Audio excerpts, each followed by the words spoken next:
The crystal chandelier crashed to the marble floor, shattering into 1,000 pieces, just like Elena's heart would in exactly 3 minutes and 47 seconds. She stood frozen in the doorway of Cain Ashford's study, the handmade scarf clutched against her chest, watching him sweep glass from his desk with calculated indifference.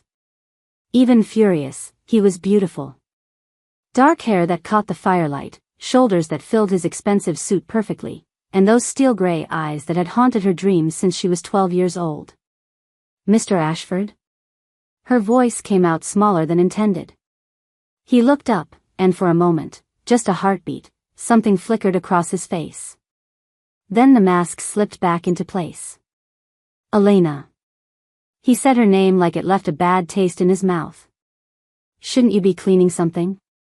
25 years old today, and he still saw her as the gardener's daughter. The fat girl who brought him lemonade during summer breaks when he visited from boarding school. The invisible creature who scrubbed his floors and organized his files while he conducted business with important people. "I wanted to."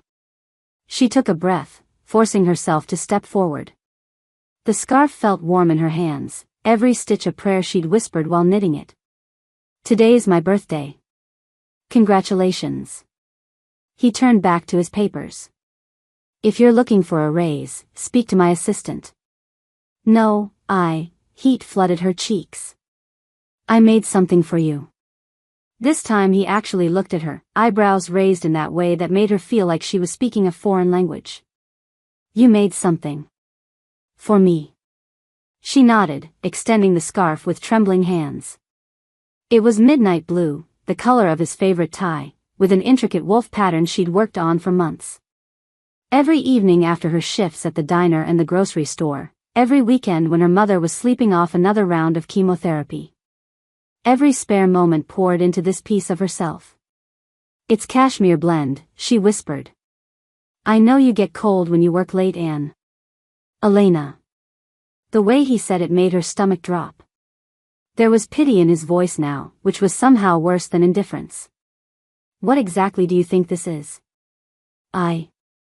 The words stuck in her throat like shards of glass. "I thought maybe." "Maybe what?" He stood up slowly, and she was reminded of how much larger he was. How powerful. The scarf suddenly felt ridiculous in her hands, homemade and pathetic next to his Italian suits and Swiss watches. But she'd come this far. 3 jobs, no social life, watching him from the shadows for 13 years. If she didn't say it now, she never would. "I love you," she whispered.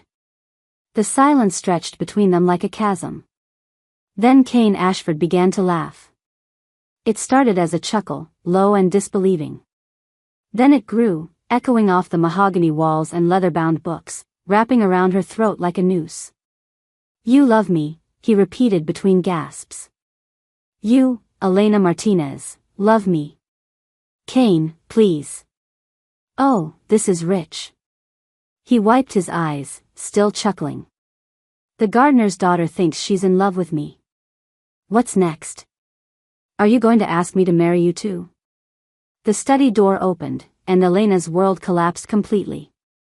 Victoria Sterling glided in wearing a dress that probably cost more than Elena made in 6 months. Blonde hair like spun gold, legs that went on forever, and a diamond engagement ring that caught the light like captured stars. "Darling, what's so funny?" Victoria's voice was honey and silk, everything Elena's rough, tired voice wasn't. "I could hear you from the drawing room."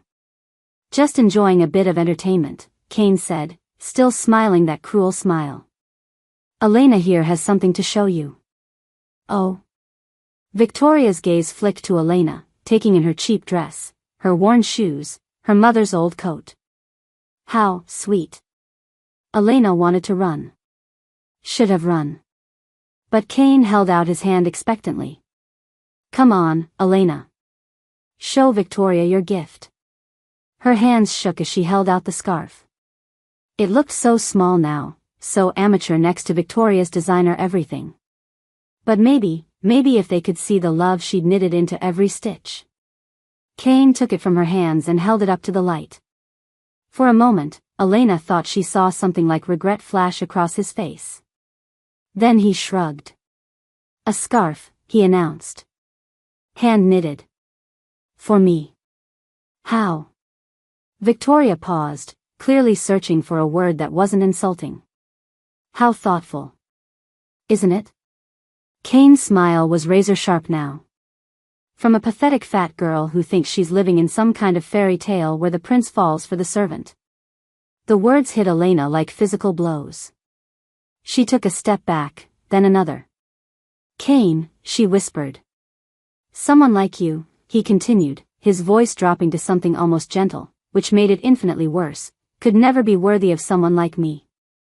Did you honestly think that if you knitted me something, I'd suddenly forget who you are? What you are? He walked to the wastebasket beside his desk, Italian leather, probably worth more than Elena's car, and held the scarf over it. You're the help, Elena. That's all you'll ever be. He dropped it. The scarf fell into the trash with barely a whisper, landing on top of crumpled papers and an empty champagne bottle. All those months of work, all that hope, discarded like garbage. Now, Kane said, straightening his tie, unless you're here to discuss your cleaning schedule, I believe you have work to do. Elena couldn't breathe. Couldn't think. Could only stare at the splash of blue wool disappearing beneath papers and refuse while her heart shattered in her chest. Oh, darling, Victoria cooed, sliding up to Kane and resting her manicured hand on his arm. You're so cruel. Though I suppose someone needs to teach the girl her place. Elena turned and ran. She ran through the marble halls where she'd mopped floors for 5 years. Past the grand staircase she'd polished every week. Through the kitchen where she'd prepared countless meals for Kane's business dinners, always hoping he might notice her, might smile, might see her as something more than the invisible girl who kept his world clean.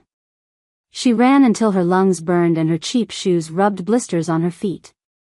Ran until she reached the old gardens where her father had worked before the cancer took him. Where she'd first seen Kane Ashford and felt her heart skip like a stone across water. The moon was full overhead, casting everything in silver light. Elena collapsed beside her father's favorite rose bush and finally let herself cry. Great, ugly sobs that tore from her chest like wounded animals. She cried for the scarf in the trash. For 13 years of hopeless love. For her sick mother who needed medicine they couldn't afford. For the life she'd never have, the love she'd never know, the worth she'd never possess in Kane Ashford's eyes. But as her tears fell onto the earth where her father was buried, something strange began to happen. The roses around her seemed to glow brighter. The air grew warm despite the October chill. And deep in her chest, something that had been sleeping for 25 years began to stir. Something ancient. Something powerful. Something that would change everything. Elena wiped her eyes and looked up at the moon, and for just a moment, she could have sworn it looked back. Chapter 2. The phone was ringing when Elena finally stumbled through the front door of the tiny apartment she shared with her mother. Her hands still shook from whatever had happened in the garden, the warmth, the strange glow, the feeling that something fundamental had shifted inside her chest like tectonic plates realigning. She grabbed the phone on the 4th ring, expecting Mrs. Chen from downstairs complaining about noise again. Elena? The voice was unfamiliar, professional.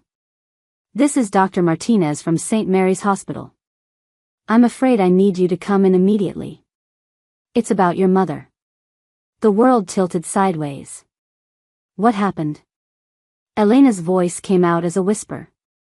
She was stable when I left this morning. The treatments were working. Miss Martinez, please. Just come as quickly as you can. The line went dead. Elena stared at the phone in her hand, her mind refusing to process what she'd just heard. Her mother had been weak lately, yes, but stable. The chemotherapy was brutal, but the doctors had been hopeful. Just yesterday, Maria Martinez had smiled when Elena brought her soup, had asked about her birthday plans. Her birthday. The scarf. Kane's laughter. It felt like a lifetime ago. Elena grabbed her keys with numb fingers and ran back into the night. The hospital smelled like disinfectant and despair. Elena's cheap shoes squeaked against the linoleum as she hurried down corridors that seemed to stretch on forever. Room 314. The number burned in her mind like a brand. Dr. Martinez, no relation, just a cruel coincidence, was waiting outside the door. His face told her everything before he even spoke. "I'm sorry, Elena. We did everything we could." The words washed over her like static. She pushed past him into the room where her mother lay still and small beneath white sheets. Machines that had been humming with life just hours ago now stood silent, their screens dark. "Mama?" Elena's voice cracked as she approached the bed. "Mama, I'm here." Maria Martinez's eyes fluttered open. Somehow, impossibly, she was still there. Still fighting. "Mi hija," she whispered, her voice paper-thin. "You came." Elena grabbed her mother's hand, so cold, so fragile, and squeezed. "Don't talk, Mama. Save your strength. The doctors are going to." "No." Maria's grip tightened with surprising strength. "Listen to me. There isn't time." "Mama." "The attic," Maria whispered urgently. "In your abuela's old trunk. Find the silver locket. It holds the truth." Elena leaned closer, her heart hammering. "What truth?" "Mama, you're scaring me." Maria's eyes, dark brown like Elena's own, filled with tears. "I'm not your real mother, mi amor." The words hit Elena like a physical blow. "What?" "Your parents, they died when you were just a baby. Murdered. I promised to keep you safe, to love you as my own." Maria's breathing grew more labored. "And I did love you. Every day, every moment. You are my daughter in every way that matters." "Mama, please." Elena's vision blurred with tears. "I don't understand." "The locket will explain everything." Maria's hand moved to Elena's cheek, thumb brushing away tears. "You're so much more than you know, Elena. So much more than that cruel man could ever understand. Cain." Even now, even here, his rejection echoed in Elena's chest like a physical wound. "Your powers," Maria continued, her voice growing weaker. "They were sealed to protect you. But heartbreak, true heartbreak breaks all seals. Be careful, mi hija. What's coming for you now, it's going to change everything." "Powers?" "Mama, what are you talking about?" But Maria's eyes were already growing distant. "I love you, Elena. Never forget that. And when you discover who you really are, remember that you have a choice. Power doesn't have to corrupt. Love doesn't have to destroy." "Mama." "Find the locket," Maria whispered. "Find the truth. And find your way home." Her hand went limp in Elena's grasp. The machines began their awful, steady beeping. Nurses rushed in. Someone tried to pull Elena away from the bed, but she held on, screaming for her mother to come back, to explain, to not leave her alone in a world that suddenly made no sense at all. But Maria Martinez was gone, taking all her secrets with her. Elena returned to their apartment in a daze. The funeral director had been kind but efficient. Papers to sign. Arrangements to make. Costs that would drain what little savings they had. Through it all, Elena moved like a sleepwalker, her mother's words echoing in her head. Find the silver locket. Find the truth. The attic was accessed through a pull-down ladder in the hallway closet. Elena had been up there countless times over the years, but tonight it felt different. Charged. Like the air before a thunderstorm. Her grandmother's trunk sat in the far corner, covered in dust and draped with cobwebs. Elena had never seen her grandmother, she died when Elena was very young, but Maria had kept some of her things. Old clothes, yellowed photographs, a rosary with beads worn smooth by decades of prayer. Elena opened the trunk with trembling hands. The hinges creaked in protest. Inside, beneath layers of tissue paper and lavender sachets, her fingers found something hard and cold. A silver locket on a delicate chain. It was beautiful, intricate Celtic knots carved into the surface, with what looked like a wolf's head at the center. But it wasn't the craftsmanship that made Elena's breath catch. It was the way the locket seemed to pulse in her hands, warm and alive like a beating heart. She opened it with shaking fingers. Inside was a photograph so small she had to squint to make out the details. A woman with Elena's dark hair and eyes, but regal in a way Elena had never been. Beautiful without apology. Beside her stood a man with silver hair and the most piercing green eyes Elena had ever seen. They wore clothes that looked medieval, rich fabrics, ornate jewelry, crowns that caught the light like captured stars. But it was the inscription on the other side of the locket that made Elena's world shift completely. For our beloved daughter, Princess Elena Moonblood. When the time comes, remember, you are the bridge between two worlds. Your power is greater than any who came before. Use it wisely.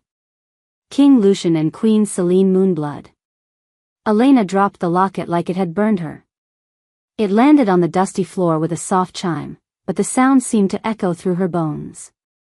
Princess Moonblood. Royal werewolf bloodline. It was impossible. Insane.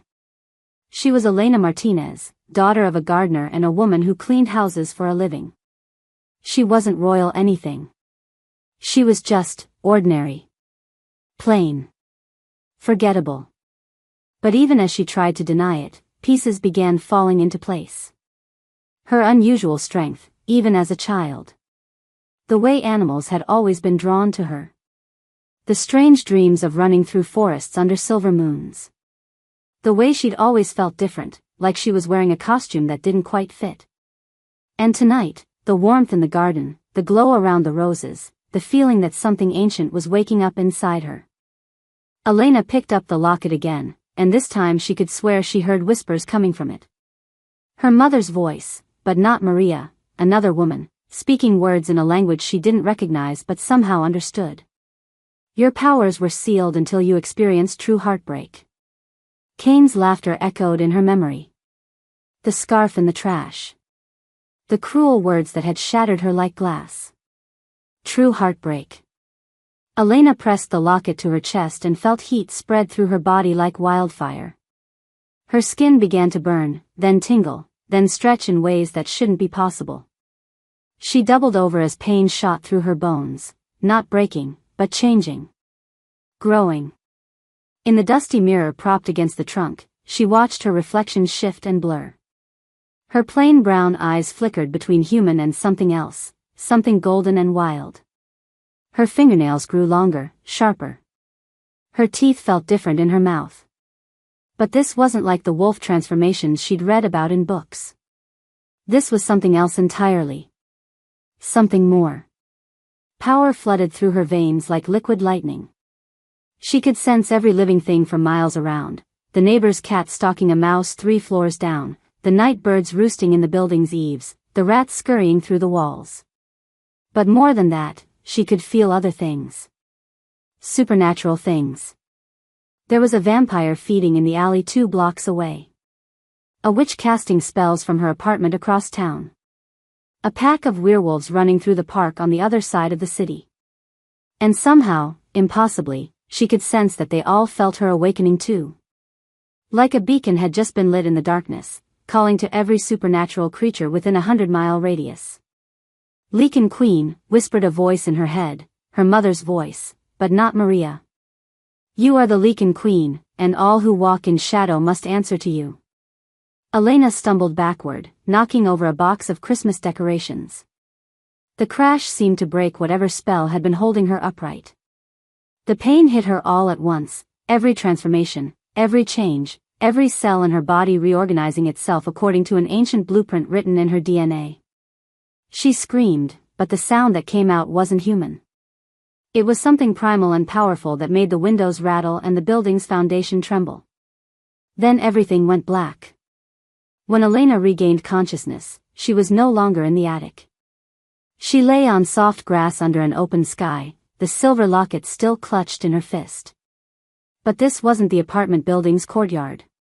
The trees around her were ancient oaks that stretched toward stars she didn't recognize. The air smelled of pine and wildflowers and something else, magic, raw and untamed. "She's awake," said a voice to her left. Elena turned her head and found herself looking at 3 figures seated around what appeared to be a small campfire. 2 men and a woman, all impossibly beautiful in the way that immediately marked them as not entirely human. Their eyes reflected the firelight like mirrors, and when they smiled, she caught glimpses of fangs. "Who are you?" Elena tried to sit up and immediately regretted it.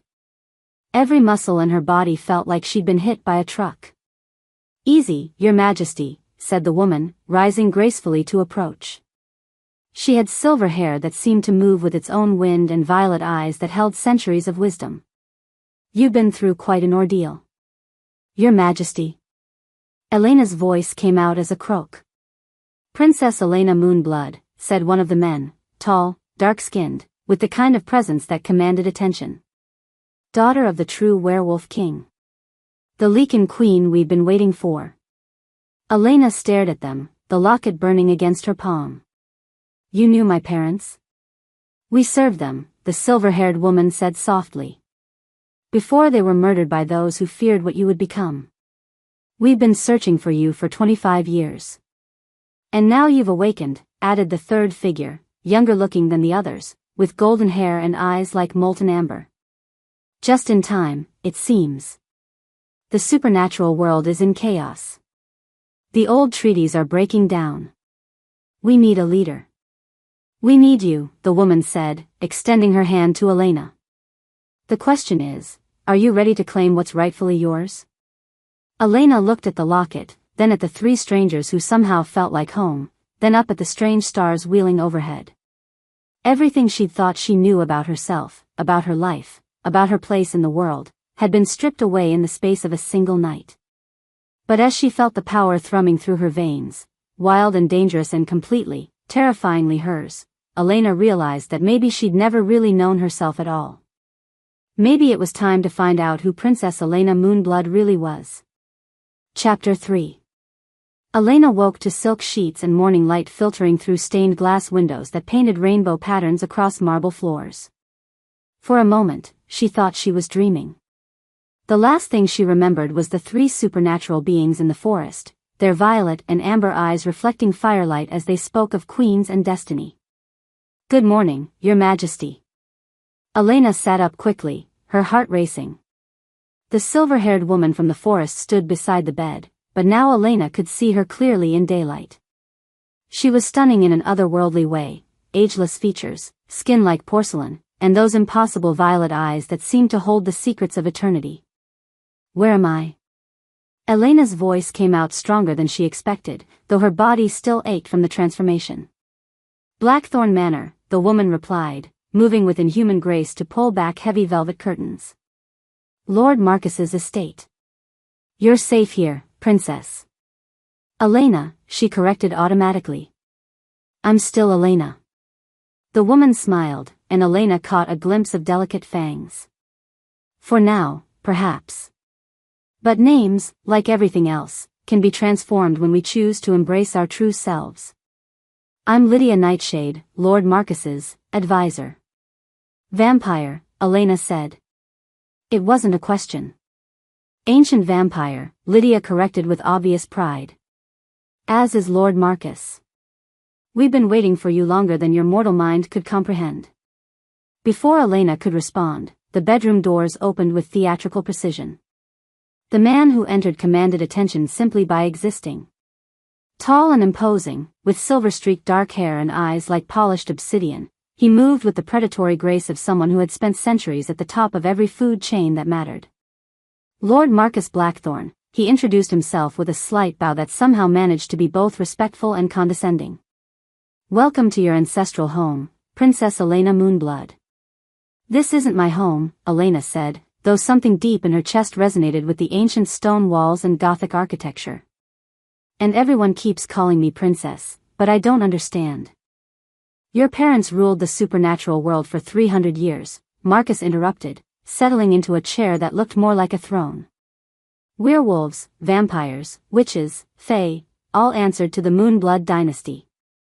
When they were murdered, the supernatural world fractured. Treaties broke. Old grudges resurfaced. We've been fighting amongst ourselves ever since.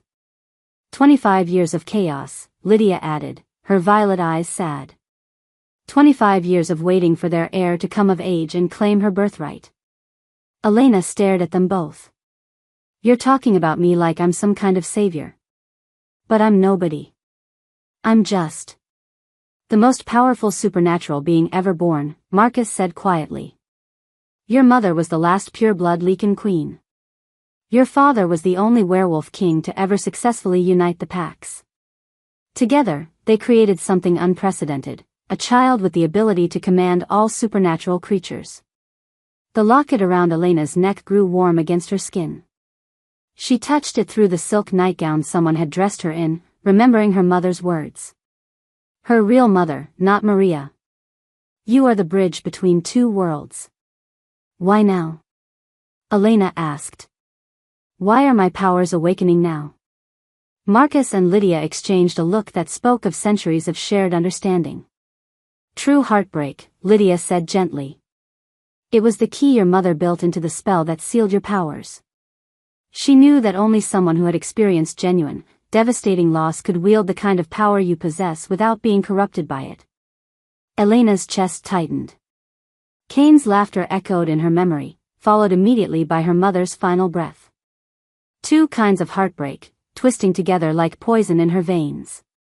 The werewolf who rejected you, Marcus said, and his voice carried the weight of ancient authority, has no idea what he's done. Not just to you, but to himself. What do you mean? True mates are rare among werewolves, Lydia explained. When they exist, the bond is unbreakable. He can reject you with his mind, his words, even his actions, but his wolf knows what it's lost. Elena shook her head. Kane doesn't love me. He made that very clear. Love and mating bonds are different things entirely, Marcus said with the patience of someone who had explained this concept many times over the centuries. His wolf recognized you as his true mate. By rejecting you so cruelly, he's damaged not just your heart, but his own supernatural nature. His wolf will begin to reject everything, his human mate, his business dealings, his very ability to function as an alpha. Elena thought of Kane's cold gray eyes, his cruel smile as he threw her scarf in the trash.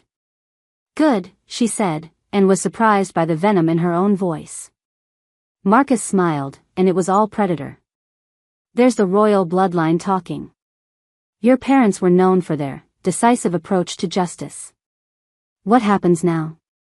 Elena asked. Now, Lydia said, moving to an enormous wardrobe Elena hadn't noticed before, you become who you were always meant to be. The world is going to know that the lost Leakin princess has returned. But Elena Martinez, the frightened girl who scrubbed floors and accepted rejection, she needs to disappear forever.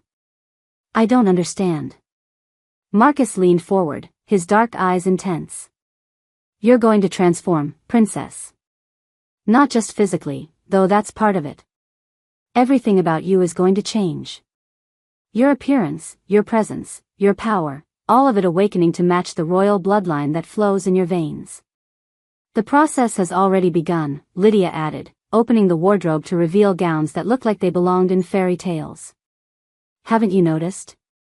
Elena looked down at her hands. Her skin was clearer than it had ever been, almost luminous in the morning light. Her fingernails, always bitten and ragged from work, were now perfect ovals. Even her hair felt different, thicker, silkier. It's the moon blood awakening, Marcus explained. Your true form asserting itself now that the seals are broken. Within days, no one who knew Elena Martinez will recognize Lady Celine. Lady Celine? Your royal name, Lydia said softly. Celine, like your mother. The moon goddess reborn. Elena, Celine, touched her throat where the locket rested. The metal was warm, almost alive, and she could swear she heard whispers coming from it. Her mother's voice, guiding her towards something she couldn't yet understand. What about my life? My job? The people who knew me? Gone, Marcus said with finality. Elena Martinez died in that attic when her powers awakened. Lady Celine is what remains. The thought should have terrified her. Instead, Elena felt something like relief. Elena Martinez had been invisible, forgettable, pathetic enough to be laughed at by the man she loved. But Lady Celine. Lady Celine could be something else entirely. The transformation took 3 days. Elena barely remembered most of it. Her body burned with fever as supernatural genetics rewrote themselves according to ancient blueprints. Lydia stayed by her side, feeding her broths that tasted of moonlight and magic, while Marcus consulted ancient texts that spoke of royal awakenings. When she finally emerged from the fever dreams, Elena looked in the mirror and saw a stranger. Her dark brown hair had lightened to silver white that seemed to hold its own inner glow. Her plain brown eyes had become violet, not Lydia's gentle amethyst, but a deep, rich purple that spoke of power and mystery. Her face had refined itself, cheekbones becoming more pronounced, lips fuller, skin taking on an ethereal quality that made her look like she was lit from within. But it was more than physical beauty. The way she moved was different, graceful where she had been clumsy, confident where she had been uncertain. When she spoke, her voice carried an authority that made even Marcus straighten slightly. The weight she had carried all her life had melted away, leaving behind a figure that was both delicate and strong. When she wore the gowns Lydia had selected, deep purples and midnight blues that brought out her new coloring, she looked like royalty. She looked like someone who could command armies. She looked like someone Cain Ashford would never have dared to reject. Remarkable, Marcus murmured as Elena descended the grand staircase on her 3rd evening at Blackthorn Manor. You look exactly like your mother did at her coronation. Elena, Lady Celine, smiled, and it was nothing like Elena Martinez's uncertain expressions. This smile held secrets and promises and just a hint of danger. Tell me about my powers, she said. For the next week, Marcus and Lydia taught her what it meant to be a Lycan queen. How to call werewolves to heel with just a thought. How to command vampires with a glance. How to sense supernatural creatures from miles away and bend them to her will if necessary. Power corrupts, Marcus warned during one particularly intense training session. Your parents understood this. They ruled with wisdom, not tyranny. But they weren't rejected by their true mate, Celine replied, practicing a gesture that made the ancient vampire take an involuntary step backward. They weren't laughed at and humiliated and told they were worthless. No, Marcus agreed carefully. They weren't. Which is why your mother put the heartbreak clause in the spell. She knew that only someone who had suffered could understand both mercy and justice. Celine nodded, but privately, she wasn't sure mercy was what she felt when she thought about Cain Ashford. Justice, perhaps. Vengeance, definitely. The supernatural world, it seemed, was about to meet its new queen. Somewhere across the city, Cain Ashford was discovering exactly what it meant to reject a true mate. It started small. A restlessness he couldn't shake, like an itch between his shoulder blades that he couldn't reach. His wolf, usually a silent presence in the back of his mind, began to pace and whine like a dog left out in the rain. Then came the dreams. Elena Martinez, but not as he remembered her. In his dreams, she was radiant, silver hair like moonlight, violet eyes that saw straight through to his soul. She stood in gardens that bloomed around her feet and spoke his name with a voice that commanded the very air to listen. He would wake gasping, his body aching with loss he couldn't understand. Darling, you're distracted, Victoria complained over breakfast at their favorite cafe. The wedding planner needs to know about the flowers, and you haven't heard a word I've said. Cain tried to focus on his fiancée's perfect face, her golden hair, her crystal blue eyes. Everything about Victoria was exactly what he should want: breeding, beauty, social connections that would elevate his business empire to new heights. So why did his wolf recoil every time she touched him? I'm fine, he lied, pushing eggs around on his plate. Food had lost all taste since that night in his study. Just business stress. Maybe we should postpone the wedding, Victoria suggested, though her tone suggested she didn't mean it. Until you can focus properly. Cain's wolf perked up at the suggestion, practically wagging its tail. The reaction was so strong it made him nauseous. No, he said firmly. The wedding will proceed as planned. But even as he said it, he knew he was lying. Something was fundamentally wrong with him, had been wrong since he'd thrown that pathetic homemade scarf in the trash and watched Elena Martinez run away crying. His business deals were falling apart. Contracts he'd been negotiating for months were suddenly collapsing. His usually infallible instincts had abandoned him entirely, leaving him second-guessing every decision. And the dreams were getting stronger. Last night, Elena had been wearing a crown in his dreams. She'd looked at him with those impossible violet eyes and smiled, not the shy, hopeful smile of the girl who'd loved him, but something fierce and knowing and utterly unforgiving. "You chose this," she'd said in the dream. "Now live with the consequences." Cain had woken with tears on his cheeks and a howl building in his chest that took everything he had to suppress. He was an alpha werewolf, heir to one of the most powerful packs in the region. He didn't cry over rejected servants. He didn't dream about girls who meant nothing to him. But as he sat across from Victoria, watching her plan their wedding with methodical precision, all Cain could think about was silver hair and violet eyes and the growing certainty that he had made the biggest mistake of his very long life.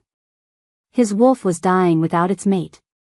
And somewhere in the city, something ancient and powerful was awakening, something that would make him pay for every cruel word, every dismissive glance, every moment of the heartbreak he had so carelessly inflicted. The Leakin Queen was coming. And she remembered everything. Chapter 4. 6 months later. The boardroom fell silent as Lady Selene Nightfall entered, her presence commanding attention from every supernatural and human executive seated around the mahogany table. She moved like liquid moonlight, her silver hair catching the light from the crystal chandelier, violet eyes scanning the room with predatory grace. Cain Ashford felt his breath catch in his throat. He'd been dreaming of those eyes for months, waking up gasping, his wolf howling with loss he couldn't understand. But seeing them in person, in broad daylight, surrounded by the cold reality of corporate warfare, was something else entirely. She was the most beautiful woman he had ever seen. "Gentlemen," she said, her voice carrying an accent he couldn't place, something ancient and refined that made his spine straighten involuntarily. "Ladies. Thank you for accommodating this emergency meeting." Marcus Blackthorne, seated to her right, smiled with barely contained satisfaction. As her business advisor, he had orchestrated this hostile takeover with surgical precision. 6 months of careful maneuvering, strategic investments, and supernatural influence had led to this moment.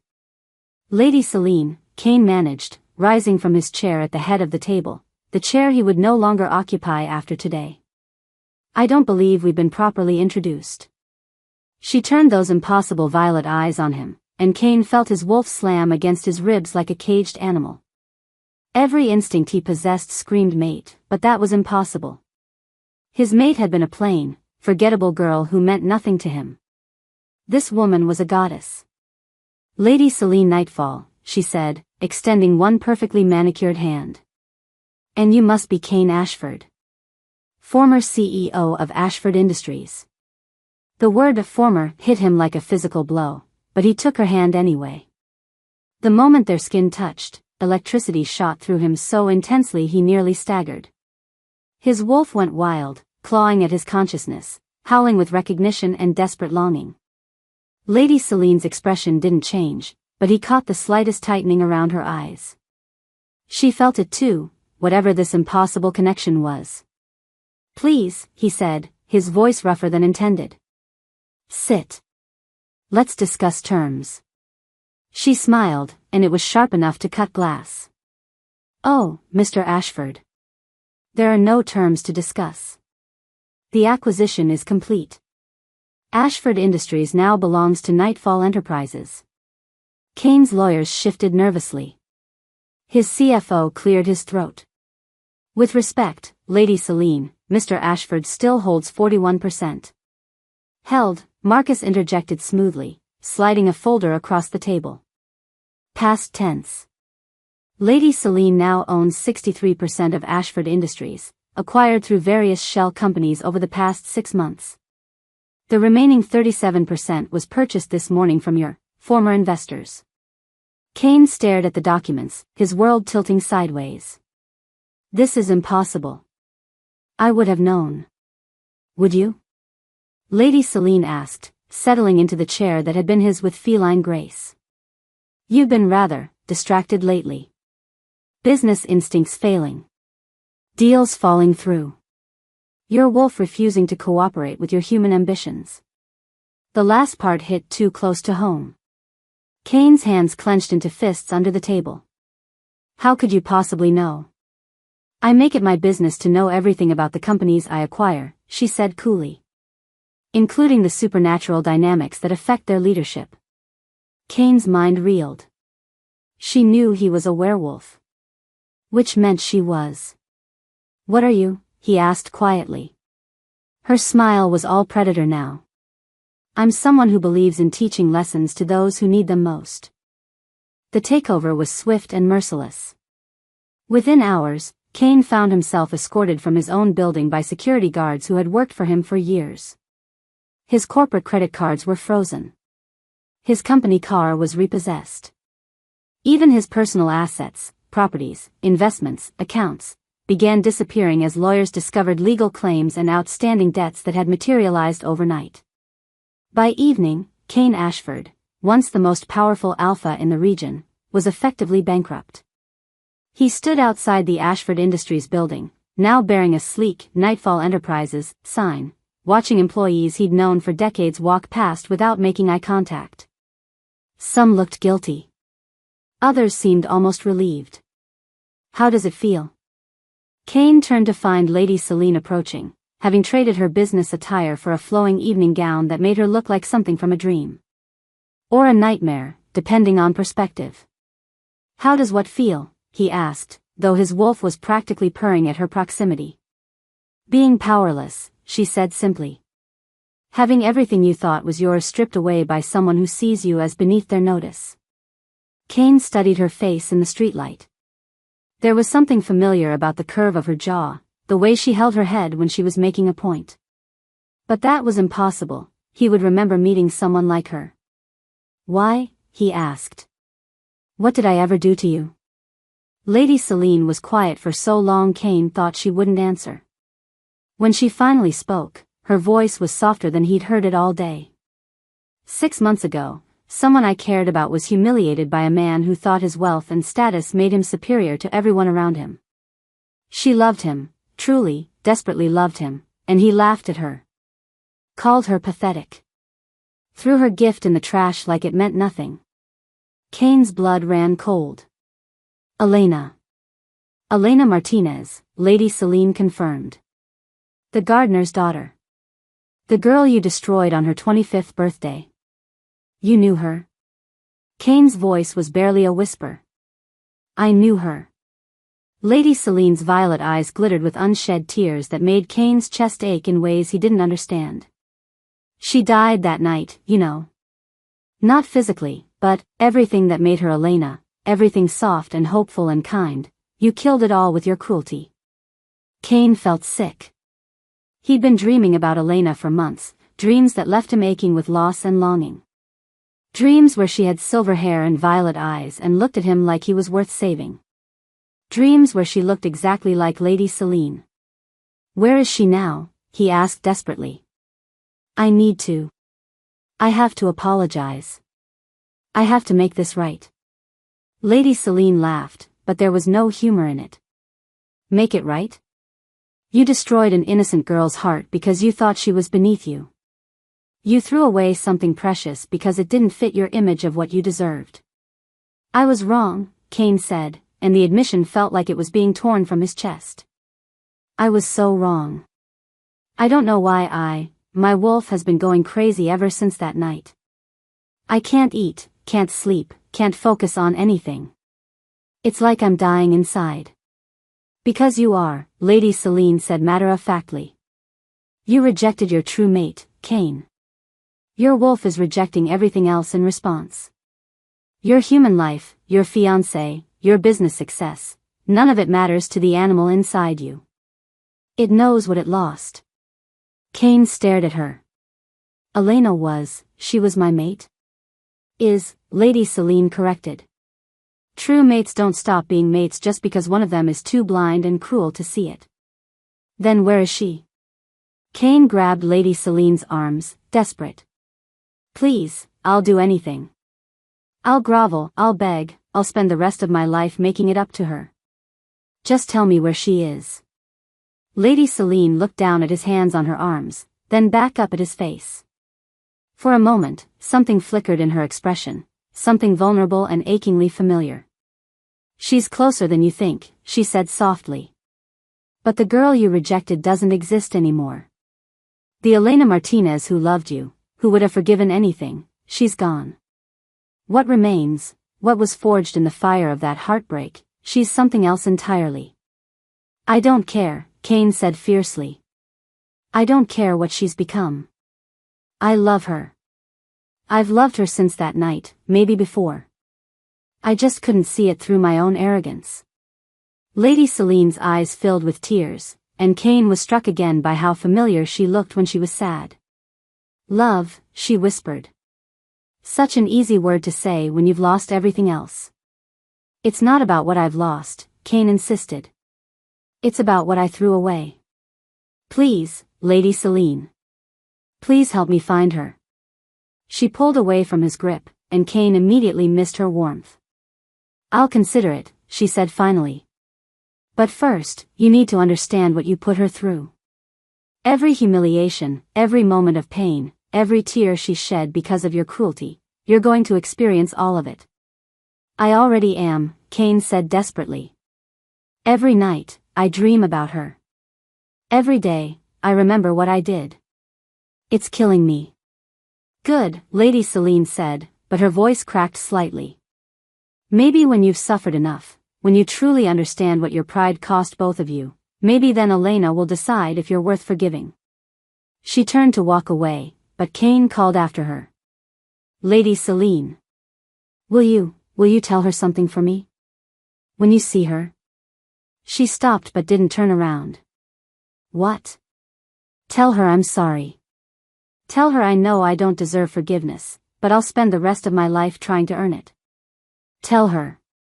Kane's voice broke. Tell her I dream about her every night, and in my dreams, she's the most beautiful woman in the world. Lady Celine's shoulders shook slightly. When she finally spoke, her voice was barely audible. I'll tell her, she whispered. Then she was gone, disappearing into the shadows like moonlight fading at dawn. Kane stood alone on the sidewalk outside his former empire, his wolf howling with loss and longing for a mate he had destroyed through his own arrogance. He didn't know that Lady Celine had stopped just around the corner, pressing her back against the brick wall with tears streaming down her perfect face. She didn't know that in her penthouse suite at the Blackthorn Hotel, she would spend the night staring at her reflection, seeing Elena Martinez's heartbroken eyes looking back from Lady Celine's beautiful face. She didn't know that Marcus would find her there at dawn, curled up on the bathroom floor, clutching the silver locket and sobbing. He loves her, she whispered when Marcus lifted her gently. He loves Elena, and Elena is gone. I killed her to become this. How can I love someone who only wants the girl I had to die to survive? Marcus held her while she cried, this ancient vampire who had lived through centuries of tragedy and triumph. He understood better than most what it meant to be caught between love and vengeance, between justice and mercy. The girl isn't gone, he said softly, stroking her silver hair. She's just transformed. Like a caterpillar becoming a butterfly. Elena and Celine aren't separate people, they're different aspects of the same soul. He threw her away, Celine whispered. He called her pathetic. Yes, Marcus agreed. And now he's learning what that cost him.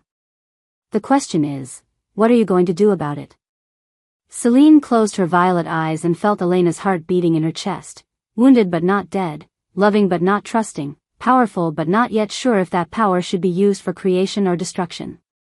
Outside, dawn was breaking over the city. A new day was beginning. And the Leakin Queen still had lessons to teach. Chapter 5. The Grand Ashford Hotel ballroom glittered with crystal and candlelight, transformed for the annual Children's Cancer Research Charity Gala. It was the same ballroom where Kane had proposed to Victoria 6 months ago, surrounded by the city's elite and supernatural hierarchy. Tonight, it would witness something far more devastating than a broken engagement. Lady Celine stood at the edge of the crowd, a vision in midnight blue silk that seemed to absorb light rather than reflect it. Her silver hair was swept into an elegant chignon, violet eyes scanning the room with predatory awareness.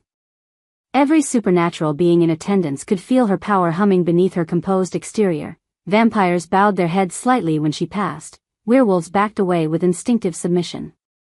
She was magnificent. She was terrifying. She was breaking apart inside.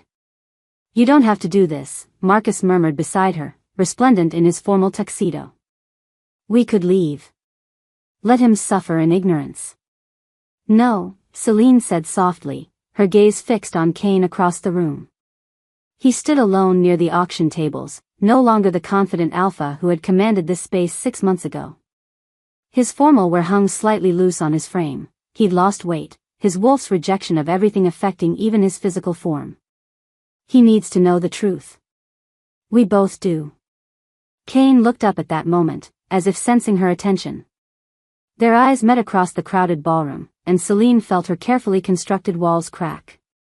Even diminished, even broken, he was still beautiful to her. Still the boy who'd made her heart skip when she was 12 years old, bringing him lemonade in her father's garden. Still the man who'd thrown her love away like garbage. Kane began moving toward her immediately, pushing through the crowd with single-minded determination.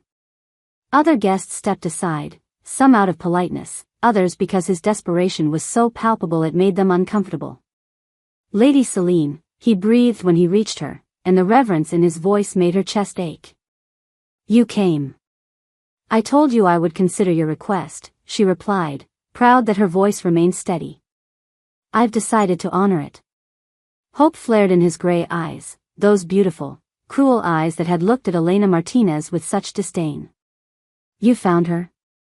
You found Elena?" "I have," Celine said.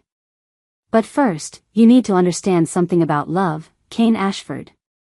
About what it really means to see someone." She gestured to the ballroom around them. "Do you remember this place?"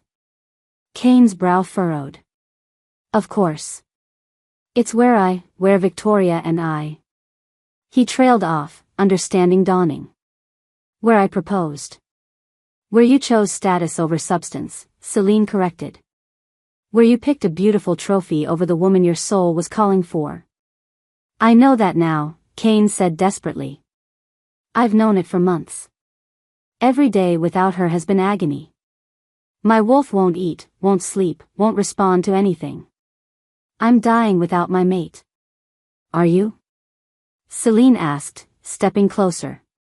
The scent of her, moonlight and magic and something indefinably Elena, made Kane's wolf howl with recognition. "Or are you just mourning what you thought you could have?" "I don't understand."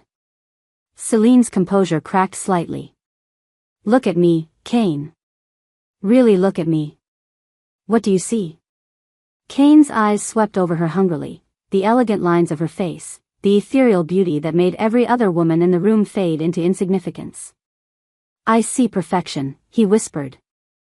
"I see the most beautiful woman I've ever encountered. I see someone worthy of an alpha's devotion."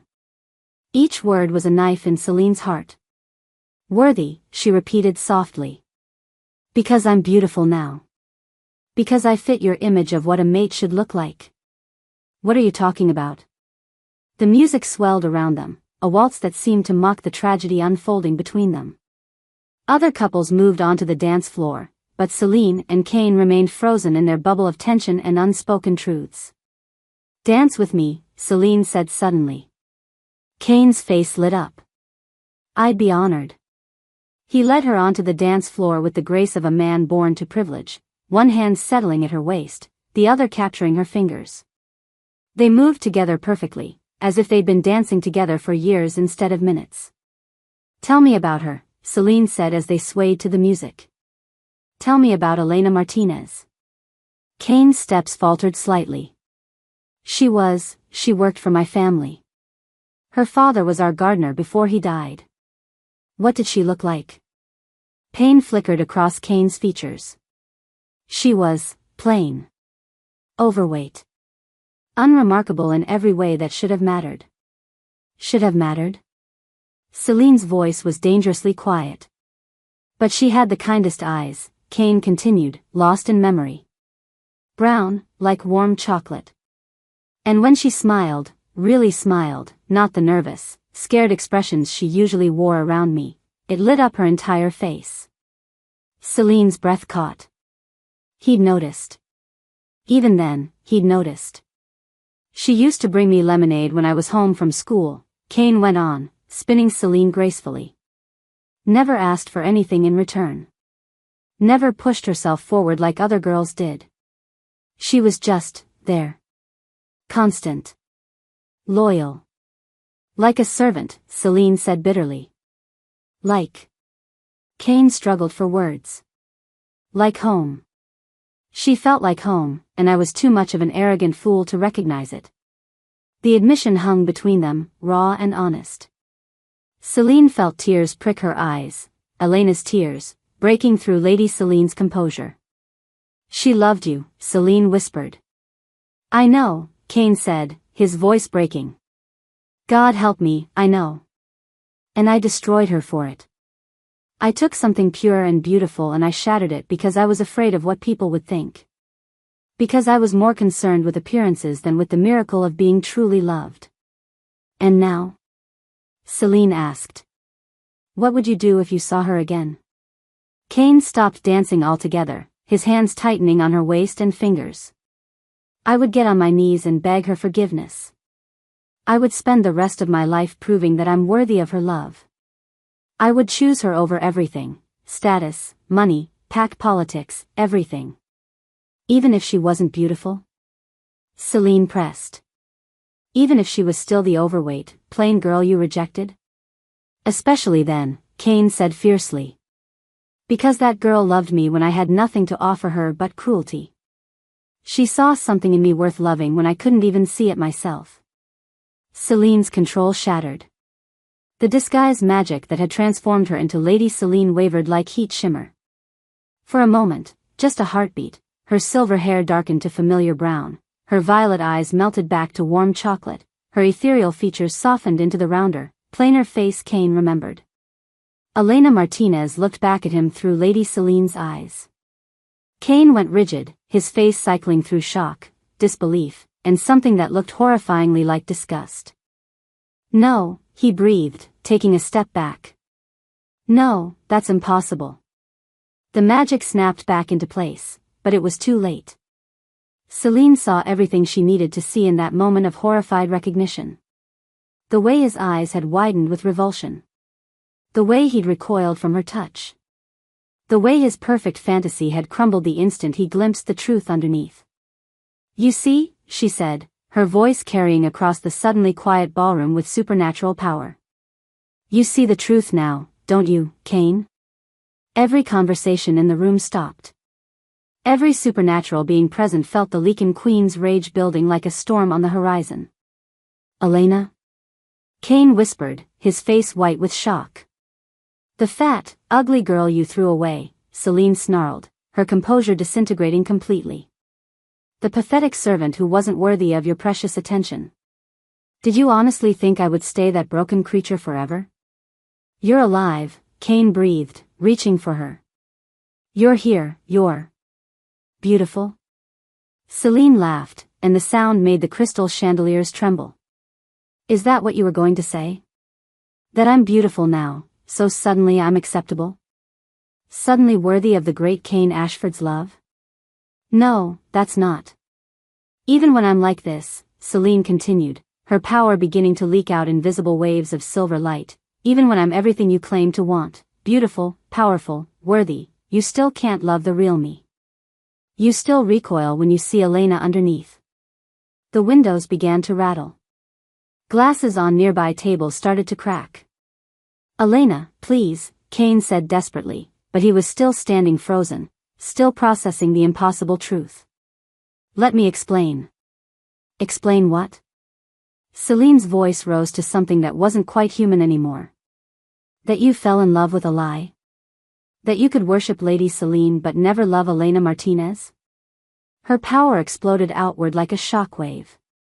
Every piece of glass in the ballroom shattered simultaneously, windows, mirrors, champagne flutes, even the crystal chandeliers that had lit 1,000 elegant evenings. Guests screamed and dove for cover as supernatural energy rolled through the room like a tsunami. The massive supporting columns began to crack. Chunks of marble fell from the ceiling. The very foundations of the building groaned under the weight of a Lycan queen's broken heart. You want to know the truth?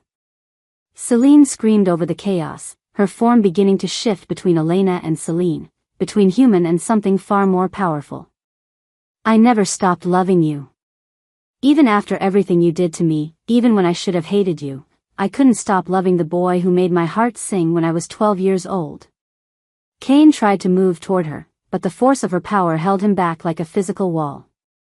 But you can't love me back, Celine continued, tears streaming down her face as her magic tore the ballroom apart around them. Not all of me. Not Elena and Celine together.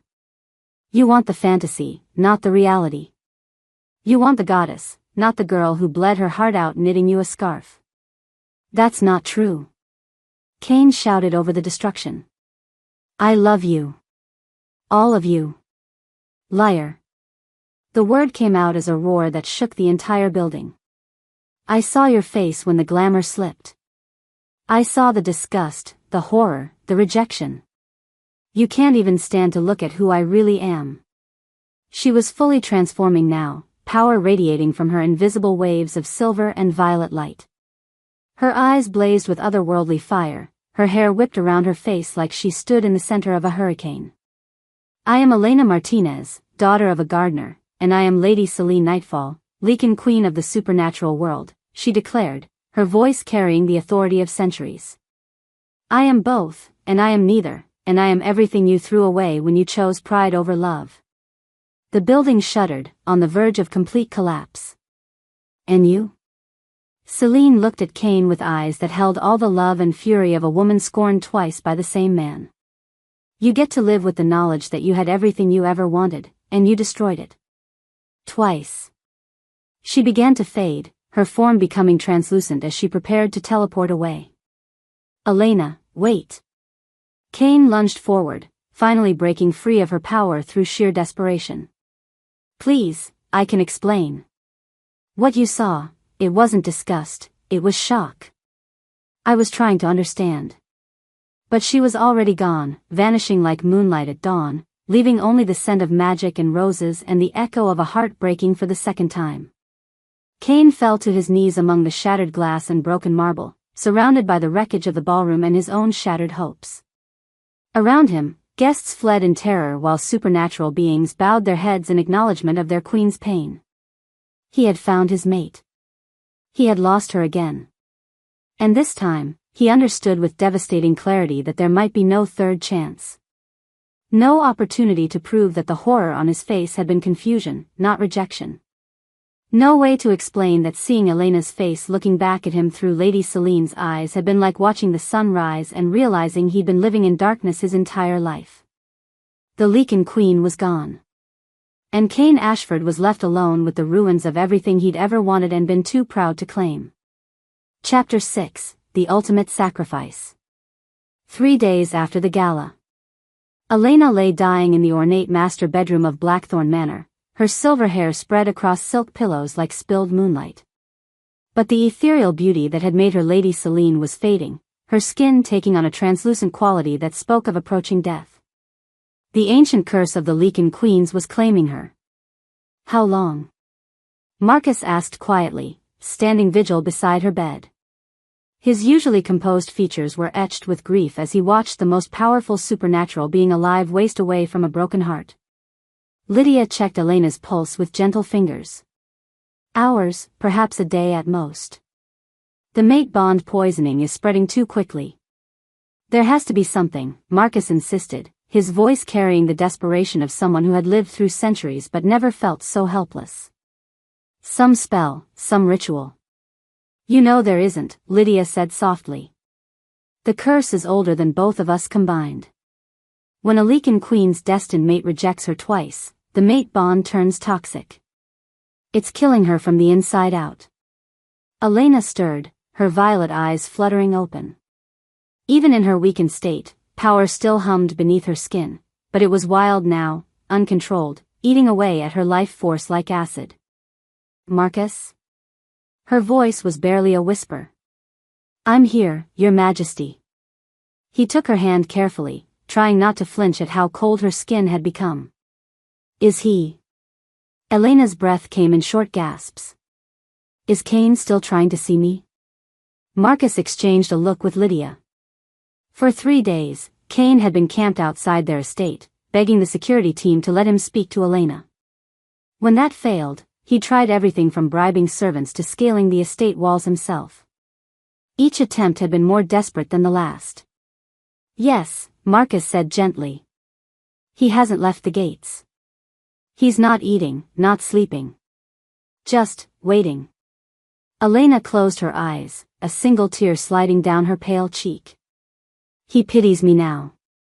Feels guilty for killing his mate twice. Elena. I saw his face, Marcus. Her voice cracked with the effort of speaking. When my disguise slipped, when he saw Elena underneath Lady Celine, the horror, the disgust. He couldn't hide it. Perhaps, Lydia suggested carefully, you saw what you expected to see. What your pain made you believe was there. Elena's laugh was bitter and broken.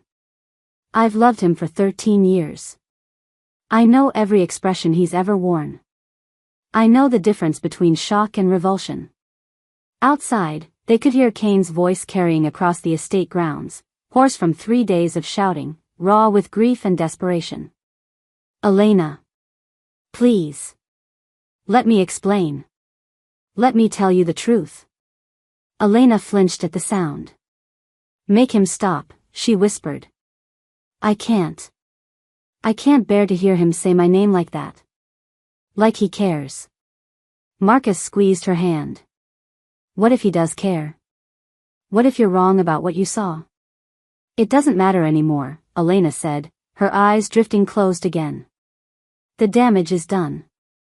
The mate bond is poisoned. Even if he truly loved me, which he doesn't, it's too late. Your Majesty, Lydia said urgently, if there's even a chance. No. Elena's voice carried the faintest echo of her royal authority. I won't be his pity project. I won't let him sacrifice himself for guilt. Let me die as Elena Martinez, the girl who loved him when he was worth loving. Outside the Blackthorn estate. Kane knelt in the mud beside the estate's iron gates, his expensive suit ruined by 3 days of exposure to the elements. His normally perfect hair hung in his eyes, his face was stubbled and gaunt from grief and starvation. He looked like a man who had lost everything that mattered. Sir, one of his few remaining loyal employees approached cautiously. The press conference is ready. The media is waiting. Kane looked up with red-rimmed eyes. All of them? Every news outlet in the region? Yes, sir. And, the supernatural networks too. Lady Celine's display at the gala has the entire supernatural world watching. Kane nodded, pulling himself to his feet on shaking legs. If Elena wouldn't see him, wouldn't let him explain, then he would tell the world the truth. Every ugly, honest detail of his failures and his love. Maybe, if he was lucky, she would be watching. The press conference was held in the ruins of the Grand Ashford Hotel ballroom, the same space where Elena had nearly brought down the building with her broken heart. Kane had insisted on the location, despite his advisor's protests. He stood behind a makeshift podium, facing a sea of cameras and reporters. Behind them, supernatural beings from across the region had gathered, werewolves, vampires, witches, and fae, all drawn by rumors that their new queen was dying. Kane gripped the podium with white knuckles and began to speak. My name is Kane Ashford, he said, his voice carrying clearly through the damaged ballroom. 3 days ago, in this very room, I lost the most important person in my life for the second time. I'm here to tell you about Elena Martinez. Murmurs rippled through the crowd. This wasn't what they'd expected. Elena was the daughter of my family's gardener, Kane continued, his voice growing stronger with each word. She was kind, loyal, hardworking, everything I should have valued but was too blind to see. 6 months ago, on her 25th birthday, she told me she loved me. And I destroyed her for it. The cameras captured every flicker of pain across his features. I called her pathetic. I laughed at her feelings. I threw her handmade gift in the trash like it was worthless. Kane's voice broke. But it wasn't worthless. It was precious. She was precious. And I was too much of an arrogant fool to understand what I was destroying. A reporter started to speak, but Kane held up his hand. Elena Martinez died that night, not physically, but spiritually. What rose from the ashes of her broken heart was Lady Selene Nightfall, the Leakin Queen. The most powerful supernatural being alive. Kane's eyes found the camera that would broadcast his words across the region. Elena, if you're watching this, I know you now. I know who you really are. The gathered crowd was dead silent now. You are Elena Martinez, who brought me lemonade when I was lonely and homesick. You are the girl who worked 3 jobs to support her sick mother. You are the woman who loved me when I was unworthy of love. Tears streamed down Kane's face openly now. And you are Lady Selene Nightfall, the queen who could rule the world but chooses mercy over vengeance. Kane stepped out from behind the podium, his voice carrying across the ruined ballroom with supernatural power, an alpha's command, but soft with love. You think I was disgusted when I saw your true face? Elena, I was shocked by my own blindness. I was horrified that I had been too stupid to see that the goddess I fell in love with and the girl I destroyed were the same person. The face I saw was the face I should have been kissing for the past 6 months. The woman I should have been cherishing since I was 18 years old. The supernatural beings in the crowd began to whisper among themselves. Several werewolves had tears in their eyes. I don't love Lady Selene despite her being Elena Martinez, Kane said fiercely. I love her because she's Elena Martinez. The power, the beauty, the royal bloodline, none of that matters. What matters is the heart that still beats with kindness despite everything I did to break it. Kane fell to his knees in the wreckage of the ballroom, surrounded by broken glass and shattered marble. Elena Martinez, he said, his voice carrying with supernatural resonance. I love you. Not your power, not your beauty, not your royal blood, you. The girl who saw something worth loving in a cruel boy. The woman who survived heartbreak and emerged stronger. The queen who could destroy me with a thought but chose to show me the truth instead. Sobs echoed through the crowd, human and supernatural alike moved by the raw honesty of his confession. I know I don't deserve forgiveness, Kane continued. I know I've lost the right to call you mine. But please, please don't die believing that you were anything less than the greatest love of my life. Don't die thinking that my shock meant rejection. It meant recognition, finally, stupidly, devastatingly late recognition of what I'd thrown away. Blackthorn Manor. Elena watched the press conference from her deathbed, tears streaming down her pale cheeks. Each word Kane spoke sent waves of pain and longing through her dying body, but also something else, a warmth she'd thought was gone forever. He means it, Lydia whispered, watching Elena's face. Your Majesty, he truly means it. It doesn't matter, Elena said, but her voice lacked conviction. The bond is too poisoned. It's too late. On the screen, Kane was still speaking, his voice raw with emotion. If the Supernatural Council is listening, if there's anyone with power over life and death, I'm begging you. Take my life instead. Elena Martinez is worth 100 of me. The world needs her kindness, her strength, her light. I offer my life in exchange for hers. Elena sat up sharply, ignoring the pain that lanced through her chest. No, she whispered. No, Kane, don't. But Kane was already cutting his palm with a silver knife, letting his blood drip onto the shattered marble. I, Kane Ashford, Alpha of the Crescent Moon Pack, offer my life force to sustain Elena Martinez, rightful Leakin Queen, he declared with the formal cadence of an ancient ritual. Let my mistakes end with my death. Let her live to love someone worthy of her heart. The moment his blood hit the ground, Elena screamed. Power, raw, ancient, devastating, flooded through the mate bond they shared. But this time, instead of poison, it carried Kane's life force, his love, his desperate need to save her even at the cost of his own existence. "The fool," Marcus breathed, but there was admiration in his voice. "He's initiated a life bond sacrifice. If the supernatural council accepts." Elena felt Kane's strength flowing into her, healing the damage the cursed bond had inflicted. But she could also feel him weakening, his life force transferring to her with each beat of his heart. "Stop it," she whispered, but her body was already responding to the healing power of his sacrifice. "Stop it, Kane. Don't do this for me." On the screen, Kane collapsed to his knees, his face growing pale as his life force continued to drain away. "Elena," he whispered to the cameras, his voice fading. "Elena, I love you. I've always loved you. I was just too proud to admit it until it was too late." The transmission cut to static. Elena tried to stand, tried to reach for him across the impossible distance, but her legs wouldn't support her. The healing was working, but too slowly. Kane was dying.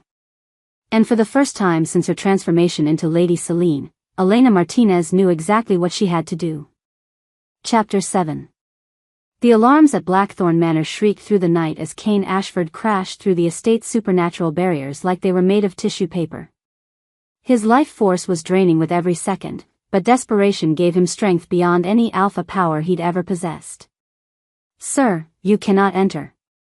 The vampire guards moved to intercept him, but Kane's wolf, finally, completely awakened by the prospect of losing his mate forever, roared with such primal fury that even ancient bloodsuckers stepped aside.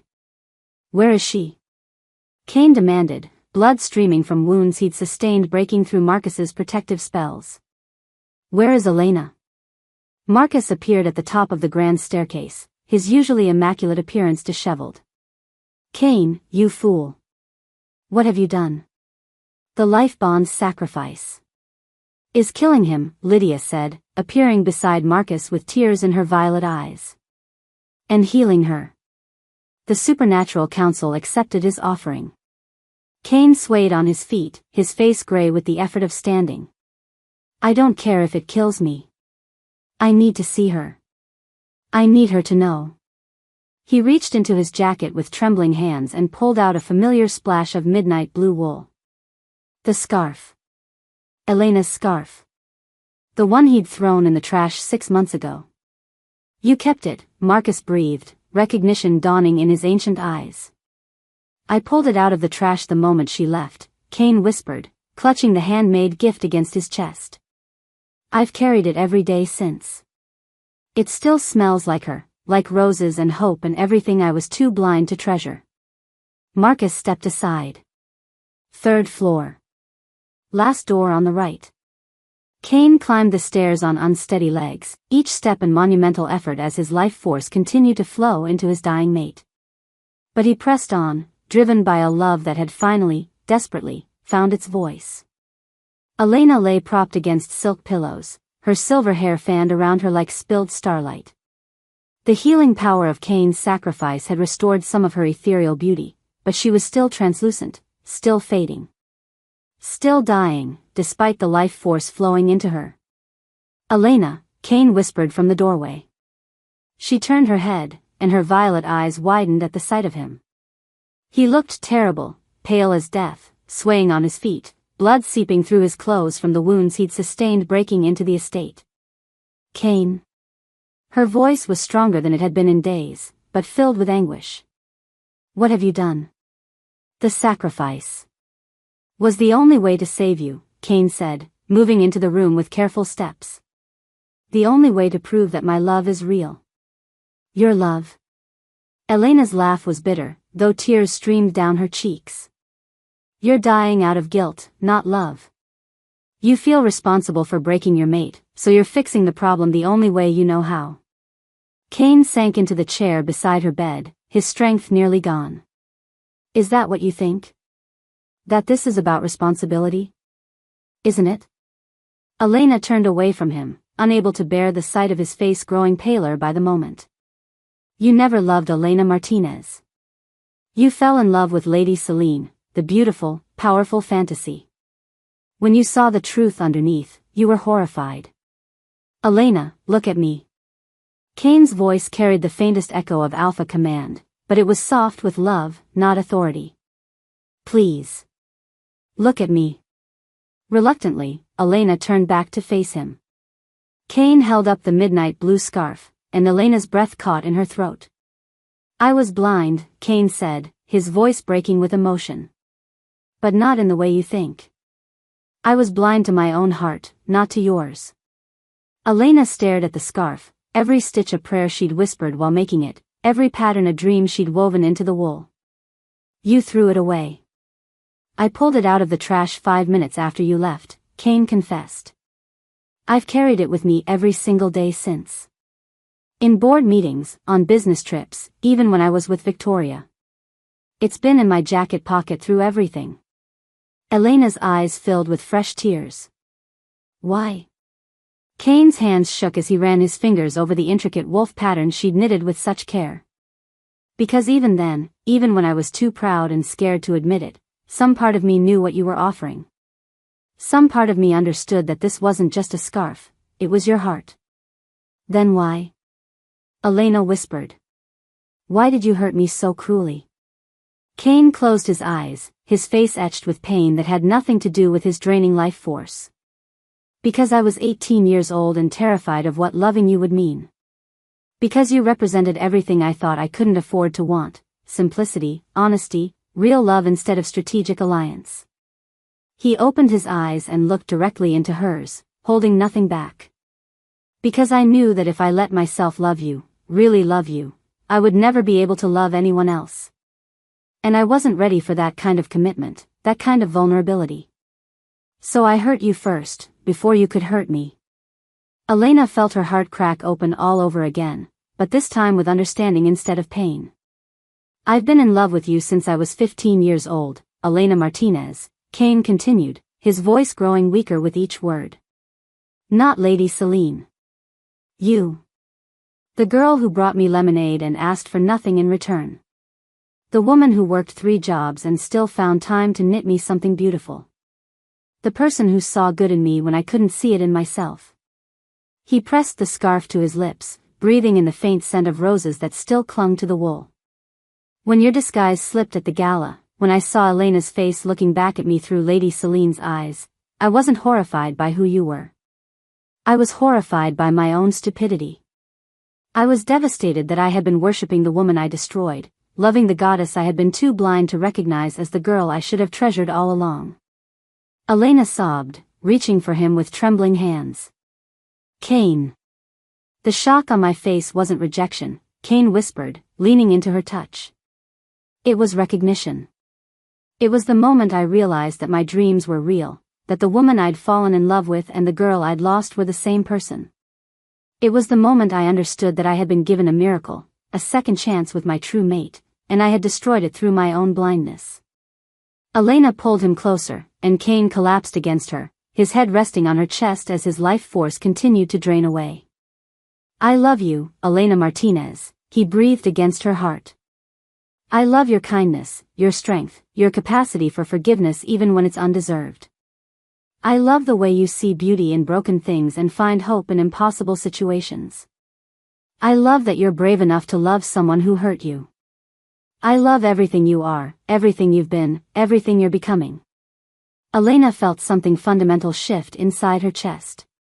The poison mate bond, which had been killing her slowly for days, suddenly blazed with pure golden light. Kane's tears fell onto the scarf he still clutched against his chest, tears of genuine remorse, of love finally acknowledged, of a heart finally brave enough to tell the truth. And those tears, soaked into wool that had been knitted with 13 years of devoted love, began to glow. The ancient curse that had been killing Elena shattered like glass. Power flooded through her, not the wild, destructive force that had nearly brought down the ballroom, but something warm and healing and infinitely gentle. The mate bond, purified by Kane's sacrifice and honest love, blazed between them like a bridge of starlight. Elena rose from the bed, no longer dying but more alive than she had ever been. Her silver hair flowed around her like liquid moonlight, her violet eyes blazed with power and love and forgiveness. She was Lady Celine and Elena Martinez both, the girl and the goddess united at last. "Cain," she whispered, her voice carrying the authority of a queen and the tenderness of a woman in love. Cain looked up at her with wonder, his face still pale but no longer draining of life. The mate bond, healed and whole, was sustaining them both now. "You're not dying," he breathed. "Neither are you," Elena smiled, helping him to his feet. "The curse is broken. The bond is healed. We're both exactly where we're supposed to be." Cain stared at her in awe. "How?" "True love," Elena said simply. "Not the fantasy kind, not the easy kind. The hard-won kind that survives rejection and heartbreak and comes out stronger on the other side." She took the scarf from his hands and wrapped it around both their shoulders, pulling him close. "I forgive you, Cain Ashford," she whispered against his lips. "I forgive you for being human, for being scared, for taking so long to find your courage. I forgive you because love isn't about being perfect, it's about being real." Cain kissed her then, pouring 13 years of unspoken love into the connection between their souls. When they broke apart, both were crying, tears of joy, of relief, of love finally, completely acknowledged. "Will you marry me, Elena Martinez?" Cain asked, falling to one knee despite his weakness. "Not because you're a queen, not because you're beautiful, but because you're the other half of my soul?" Elena laughed through her tears, the sound like silver bells and wind chimes and every beautiful thing Cain had ever heard. "Yes," she said. "But on one condition." "Anything." Elena's eyes sparkled with mischief and love and infinite possibility. "We do this together. No more pride, no more fear, no more hiding from what we feel. We rule the supernatural world as partners, the Lycan Queen and her Alpha King." Cain rose and swept her into his arms, spinning her around the room as power and love and healing light blazed around them both. "Together," he agreed. "Always together." Outside, the supernatural world felt the shift as their new rulers finally claimed their destiny. Werewolves howled with joy. Vampires bowed their heads in respect. Witches cast spells of celebration. The lost princess had found her king. The broken heart had been made whole. And in a world where power often corrupted and love often failed, Elena Martinez and Cain Ashford would rule with wisdom earned through pain, compassion learned through loss, and love that had conquered death itself. True love, as it turned out, really could heal anything. Even the deepest wounds. Even the cruelest rejections. Even death itself. The end. Thanks for listening to this story. Like, share and subscribe for more.